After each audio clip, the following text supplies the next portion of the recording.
അസ്സലാമു അലൈക്കും വറഹ്മത്തുള്ളാഹി. ബഹുമാനമുള്ള മുഅ്മിനീങ്ങളെ, നാം എപ്പോഴും നമുക്ക് ദുആ ചെയ്യുന്നതിനോടൊപ്പം നമുക്ക് ചുറ്റുമുള്ളവർക്കും വേണ്ടി നാം ദുആ ചെയ്യണം.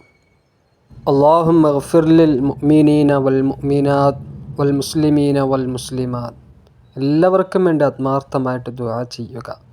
മറ്റുള്ളവർക്ക് വേണ്ടി നാം ദുആ ചെയ്യുമ്പോൾ അല്ലാഹു നമ്മുടെ ആവശ്യങ്ങൾ നാം അറിയാതെ തന്നെ നമുക്ക് നിറവേറ്റിത്തരും. പരിശുദ്ധ റസൂലുള്ളാഹി സ്വല്ലല്ലാഹു അലൈഹി വസല്ലമ തങ്ങൾ പഠിപ്പിച്ച ഒരു കാര്യമുണ്ട്.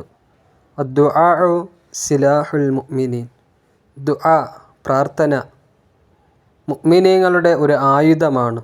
എല്ലാ മുസീബത്തുകൾ നീങ്ങിപ്പോകാനും നമ്മുടെ പ്രശ്നങ്ങൾ മാറാനും പ്രയാസങ്ങൾ നീങ്ങിപ്പോകാനും ദുആയോളം മറ്റൊന്നും തന്നെ ഇല്ല എന്ന് വേണം നാം ആദ്യം മനസ്സിലാക്കാൻ. അല്ലാഹു തൗഫീഖ് നൽകി അനുഗ്രഹിക്കുമാറാകട്ടെ. ആമീൻ. അസ്സലാമു അലൈക്കും.